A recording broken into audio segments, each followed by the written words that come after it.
Hi hello guys அனைவருக்கும் வணக்கம். சமட்டேட் paper 1 and paper 2 2025 வரலாறு முக்கியமான 1000 வினாக்கள் பார்க்கலாம் நம்ம சொல்லியிருந்தோம். ஸோ இது 6லேருந்து 10 வரைக்கும் இருக்கிற எல்லா டாபிக் வைஸ் உங்களுக்கு லைன் பை லைனாக பாட வாரியாக உங்களுக்கு வந்துட்டுருக்கு சரிங்களா. ஸோ எனக்கு பகுதி 6 இதுக்கு முன்னாடி 250 கொஷின்ஸ் நம்ம கம்ப்ளீட் பண்ணிட்டோம். ஸோ பார்க்கல அப்படின்னா நம்ம சேனலில் பிளேலிஸ்ட்டில் டீட்டெயில் இருக்குது, நீங்கள் டேரெக்டாக ஓப்பன் பண்ணி வீடியோஸ் பார்த்துக்கோங்க சரிங்களா. பார்த்து டெஸ்ட் ரைட் பண்ணிக்கோங்க. நிறைய பேர் பிடிஎஃப் கேட்டிருந்தீங்க, நான் மேலே வாட்ஸ்அப் நம்பர் கொடுத்துருக்கோம். ஸ்டடி மெட்டீரியல் ஃபுல்லாமே உங்களுக்கு இந்த இதில் வந்துடும். 499 தான். இப்போ ஸ்பெஷல் ஆஃபர் 499 பார்த்தீங்கன்னா உங்களுக்கு Tamil, English, maths, science and psychology, அதாவது இவிஎஸ் அண்ட் சைக்காலஜி உங்களுக்கு பேப்பர் 1க்கு உண்டான நோட்ஸும் வந்துடும்.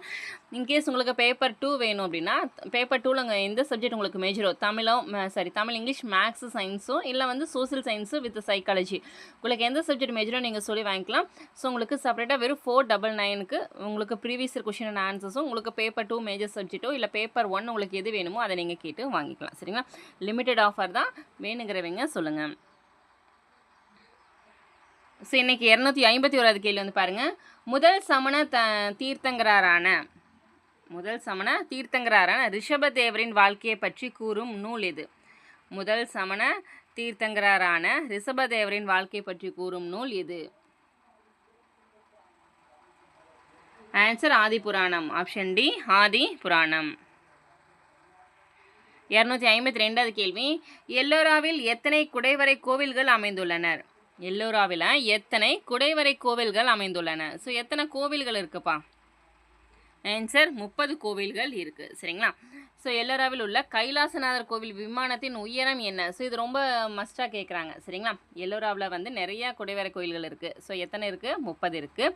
அதில் கைலாசநாதர் கோவிலோட விமானத்தின் உயரம் மட்டும் எவ்வளோ அப்படின்னா 90 அடிங்க சரிங்களா. 90 அடி இருக்குமா உயரம் மட்டும். 253. ஹர்ஷவர்தனர் 2ஆம் புலிகேசியால் தோற்கடிக்கப்பட்டதை குறிப்பிடும் கல்வெட்டு எடு? ஸோ ஹர்ஷவர்தனர் அவர்கள் 2ஆம் புலிகேசி அவர்களால் தோற்கடிக்கப்பட்டால் நம்ம லாஸ்ட் டெஸ்ட்டில் பார்த்துருந்தோம். ஸோ அதை தோற்கடிக்கப்பட்டதை குறிப்பிடும் கல்வெட்டு எது? ஸோ அதுக்கான சான்று எங்கே, கல்வெட்டு எங்கே இருக்குது அப்படின்னு கேட்டிருக்காங்க. எந்த கல்வெட்டு சொல்லுங்கள்? அல்கோல் கல்வெட்டு. ஆப்ஷன் டி அல்கோல் கல்வெட்டு. 254. எலிஃபண்டா தீவு எங்கு அமைந்துள்ளது? ஸோ எலிஃபண்டா தீவு எங்கு அமைந்துள்ளது? ஸோ எந்த மாநிலம்னு கேட்டால் மகாராஷ்டிரா மாநிலம். ஸோ எங்கே அமைந்துள்ளது, எந்த துறைமுகம் நியர் அப்படின்னு பார்க்கும்போது மும்பைப்பா. ஆப்ஷன் சி மும்பையில் தான் அமைந்துள்ளது. மகாராஷ்டிரான்னு கொடுத்துருந்தாங்க ஆப்ஷனில் அப்படின்னா அதுவும் வரும் சரிங்களா. 255. குடவோலை முறை பற்றி கூறும் உத்திரமேரூர் கல்வெட்டு யார் காலத்தை சார்ந்தது? குடவோலை முறை பற்றி கூறும் உத்திரமேரூர் கல்வெட்டு யார் காலத்தை சார்ந்தது? ஆன்சர் சோழர்கள் காலம். ஆப்ஷன் பி சோழர்கள் காலத்தை சேர்ந்தது. 256. திருவாலங்காடு செப்பேடு யாருடைய காலத்தை சார்ந்தது? திருவாலங்காடு செப்பேடு யாருடைய காலத்தை சேர்ந்தது? யாருடைய காலம்? ஆன்சர் முதலாம் ராஜேந்திர சோழன். ஆப்ஷன் ஏ முதலாம் ராஜேந்திர சோழன் அவர்களின் காலத்தை சேர்ந்தது. 257. அன்பில் செப்பேடு யாருடையது? அன்பில் செப்பேடு யாருடையது? ஆன்சர் சுந்தர சோழன். ஆப்ஷன் பி சுந்தர சோழன் அவர்களுடையது. 258 பாருங்க. சோழர்கள் காலத்தில் காணப்பட்ட நிலங்களை சரியாக பொறுத்துக. ஸோ பிரிவுகளும் நிலங்களும் கொடுத்துருக்காங்க பொறுத்து சொல்லி. ஸோ படித்து பார்த்து ஆன்சர் பண்ணுங்கள். இந்த மாதிரி கொஷின்ஸ் கண்டிப்பாக கொஷின்ஸ் கேட்பாங்க இந்த மாதிரி பொறுத்துக்களை. ஸோ ஃபஸ்ட்டு பிராமணர் அல்லாத உடையாளர்களுக்கு சொந்தமான நிலம். பிராமணர் அல்லாத உடையாளர்களுக்கு சொந்தமான நிலம் இது வேளாண் வகையை சேரும். 2வது பிராமணர்களுக்கு கொடையாக வழங்கப்பட்ட நிலம் பிரம்மதேயம்னு சொல்லுவாங்க. பிராமணர்களுக்காக கொடையாக வழங்கப்பட்ட நிலம் பிரம்மதேயம். கல்வி நிலையங்களை பராமரிப்பதற்காக வழங்கப்பட்ட நிலங்கள் என்ன சொல்லுவாங்கன்னா சாலபோகம் அப்படின்னு சொல்லுவாங்க. கோவில்களுக்கு கொடையாக வழங்கப்பட்ட நிலம் தேவதானம். ஸோ 5வது சமய நிறுவனங்களுக்கு கொடையாக அளிக்கப்பட்ட நிலம் பள்ளி சந்தம் அப்படின்னு சொல்லுவாங்க சரிங்களா. ஸோ அப்படியே ஆப்போசிட்டில் இருக்குது. ஸோ ஃபஸ்ட் பாருங்கள், பிராமணர் அல்லாத உடையாளர்களுக்கு சொந்தமான நிலம் வேளாண் வகைன்னு சொல்லுவோம். பிராமணர்களுக்கு கொடையாக வழங்கப்பட்ட நிலங்கள் பிரம்மதேயம். கல்வி நிலையங்களை பராமரிப்பதற்காக வழங்கப்பட்ட நிலங்கள் பார்த்திங்கன்னா சாலபோகம் அப்படின்னு சொல்லுவாங்க. கோவில்களுக்கு கொடையாக வழங்கப்பட்ட நிலங்கள் தேவதானம். சமய நிறுவனங்களுக்கு கொடையாக வழங்கப்பட்ட நிலம் பள்ளி சந்தம் அப்படின்னு சொல்லுவாங்க சரிங்களா. ஆன்சர் 5 4 3 2 1 அப்படியே ரிவர்ஸில் இருக்குது.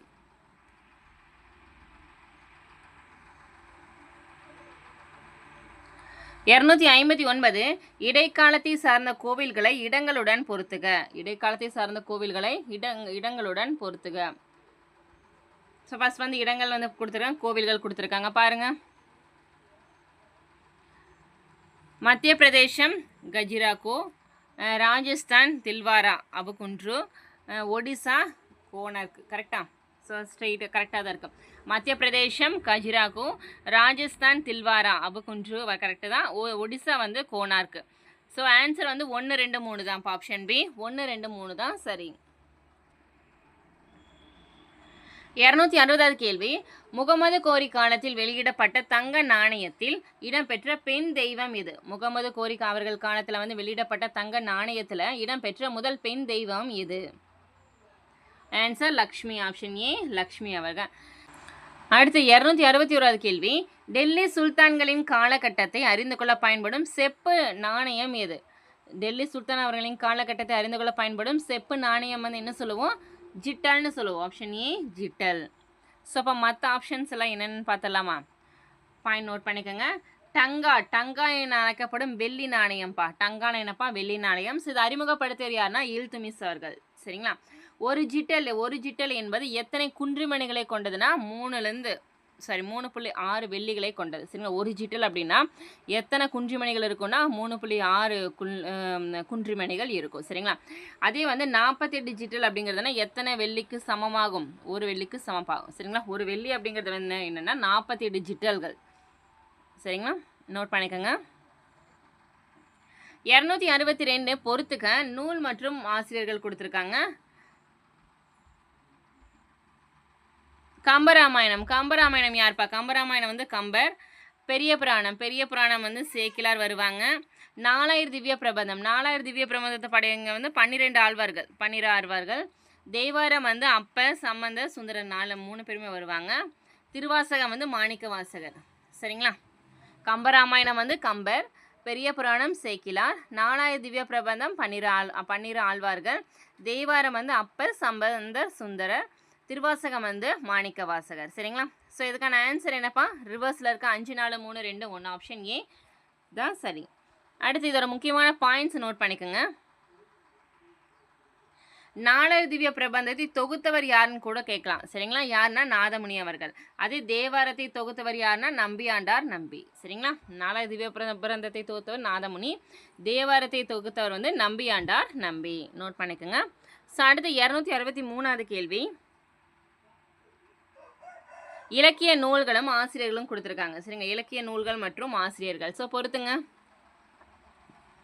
ஸோ ஃபர்ஸ்ட் கீத கோவிந்தம் வந்து ஜெயதேவர்.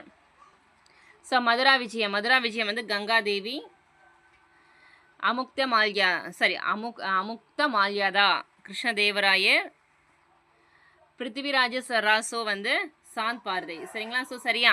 ஸோ ஃபஸ்ட்டு கீத கோவிந்தம் வந்து ஜெயதேவர், மதுரா விஜயம் வந்து கங்காதேவி, அமுக்திய மால்யதா வந்து கிருஷ்ணதேவராய, பிருத்விராசோ வந்து சந்த் பார்வை. சரிங்களா?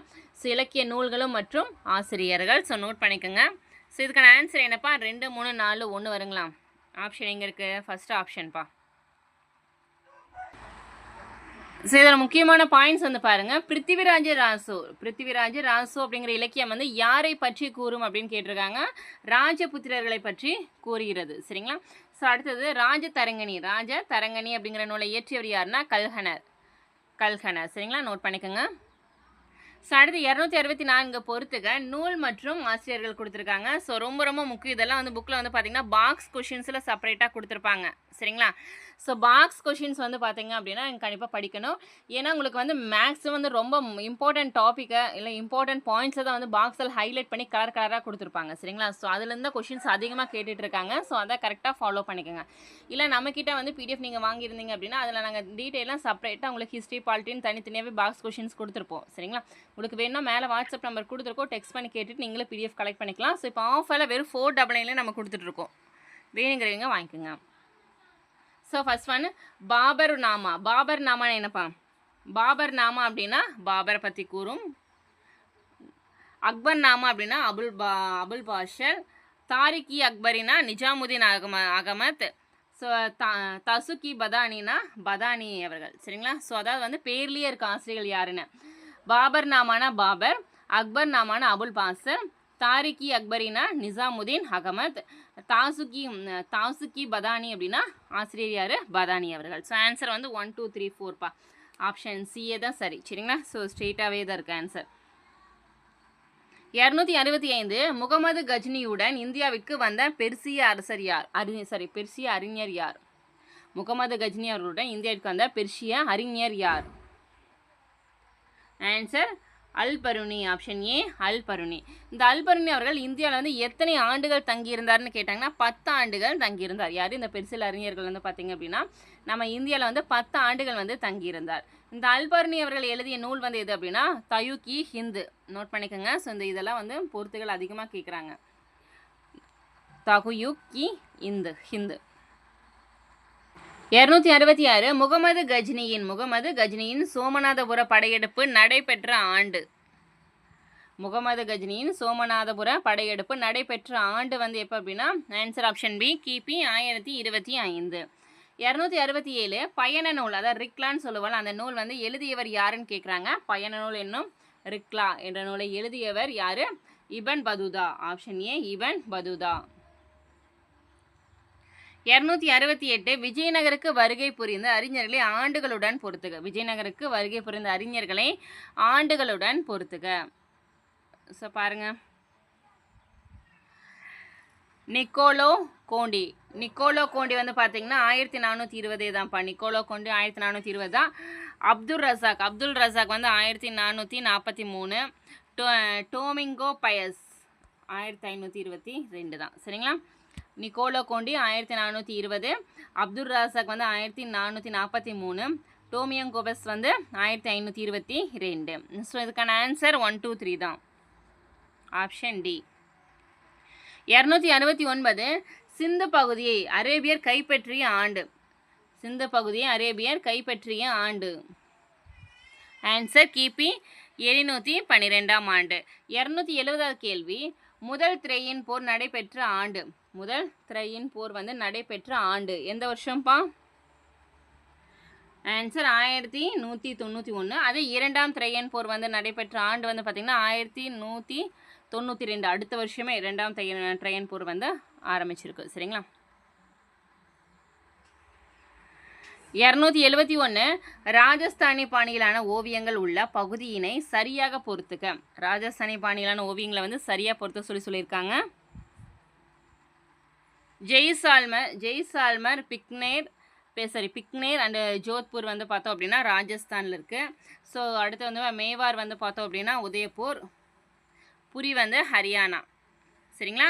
ஜெய்சால்மர், பிக்னேர், ஜோத்பூர் வந்து ராஜஸ்தான், மேவார் வந்து உதயபூர், புரி வந்து ஹரியானா. So answer 2 3 1பா. சரி, 2 3 1.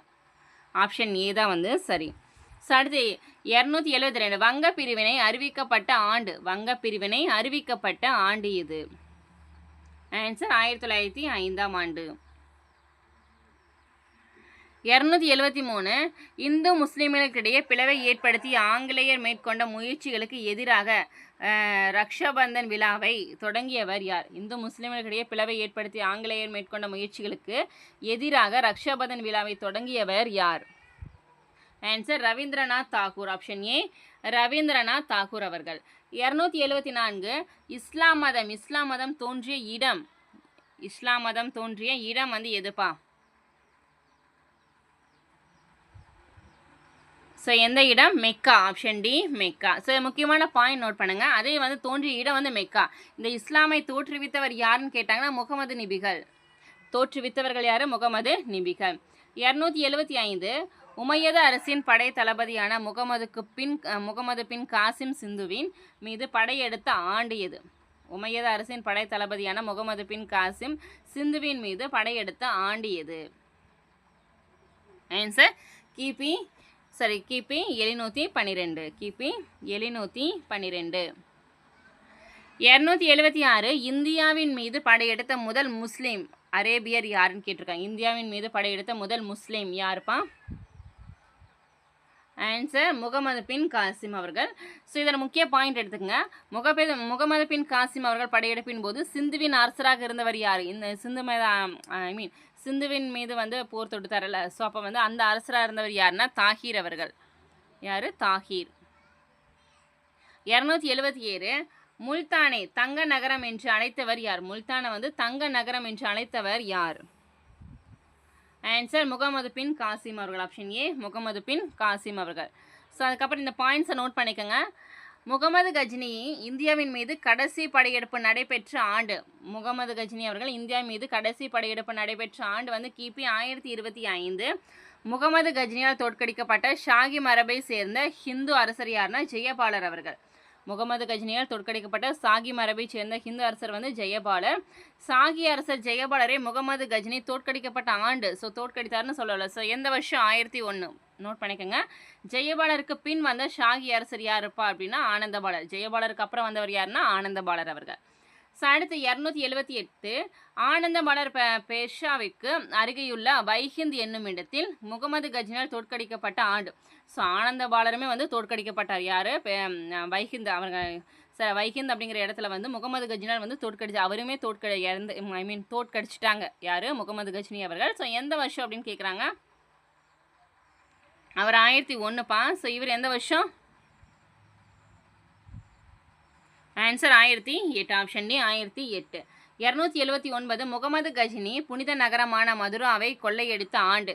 முகமது கஜ்னி அவர்கள் புனித நகரமான மதுராவை கொள்ளையடித்த ஆண்டு எந்த வருஷம்? ஆன்சர் 1018. Option D 1018. சில முக்கியமான பாயிண்ட்ஸு. முகமது கஜ்னி சோமநாதபுரம் மீது படையெடுத்த ஆண்டு எதுனா கிபி 1025. முகமது கஜ்னியை பற்றி பிர்தௌசி எழுதிய நூல் வந்து பார்த்திங்கன்னா ஷானாமா. ஷானாமா அப்படிங்கிற நூல் வந்து பார்த்திங்கன்னா முகமது கஜ்னி அவர்கள் பார்த்தீங்கன்னா ஃபுல் குறிப்புமே அதில் இருக்குது. சரிங்களா?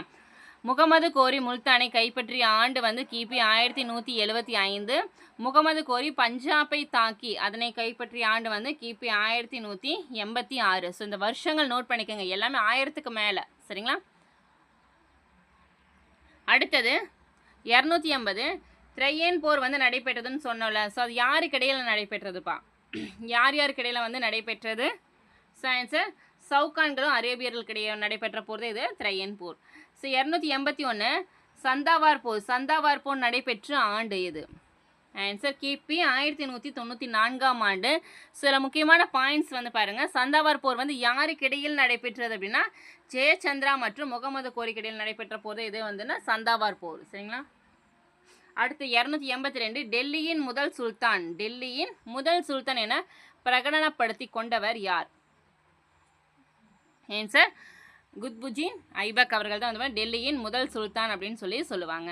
283 பிருத்திவிராஜ ராசோ என்னும் நூலை எழுதியவர் யார்? சார் நம்ம மறுபடியும் பார்த்தோம்ல, பிருத்திவிராஜ ராசோ அப்படிங்கிற நூலை எழுதியவர் யார்ப்பா? ஆன்சர் சந்த் பார்தை. சரிங்களா? சந்த் பார்தை அவர்கள். ஸோ 284 முற்கால சோழ அரசின் தலைநகர் எது? முற்கால சோழ அரசின் தலைநகர் எது? Answer Uraiyur. Option A Uraiyur. அதே பிற்கால அரசின் தலைநகர் எதுன்னு கேட்டாங்கன்னா தஞ்சாவூர். கங்கை கொண்டான், கங்கையை கைப்பற்றினான்னு சொல்லுவலாம். ஸோ கங்கை கொண்டான் என்ற பட்டம் பெற்றவர் யாருன்னா முதலாம் ராஜேந்திரன்பா. கங்கை கொண்டான் என்ற பட்டம் பெற்றவர் யார்? முதலாம் ராஜேந்திரன். ஸோ இந்த கங்கை கொண்டான் அப்படின்னா என்ன பொருள் அப்படின்னா கங்கையை கைப்பற்றியவர் அப்படின்னு சொல்லி அர்த்தம். சரிங்களா? 285 யாருடைய மறைவுக்கு பிறகு விஜயாலய சோழ மரபு முடிவுக்கு வந்தது? யாருடைய மறைவுக்கு பிறகு விஜயாலய சோழ மரபு வந்து முடிவுக்கு வந்ததுன்னு கேட்டிருக்காங்க. ஸோ யார் மறைவுக்கு? அதிராஜேந்திரன். ஆப்ஷன் டி அதிராஜேந்திரன் அவர்களுக்கு மறைவுக்கு பின்னாடி தான் வந்து பார்த்திங்கன்னா இந்த சோழ மரபு வந்து எப்படி சொல்கிறது முடிவுக்கு வந்தது. 286 முதலாம் ராஜராஜனின் மகளான குந்தவையை மணந்த சாளுக்கிய இளவரசர் யார்? முதலாம் ராஜராஜனின் மகளான குந்தவையை மணந்த சாளுக்கிய இளவரசன் யார்?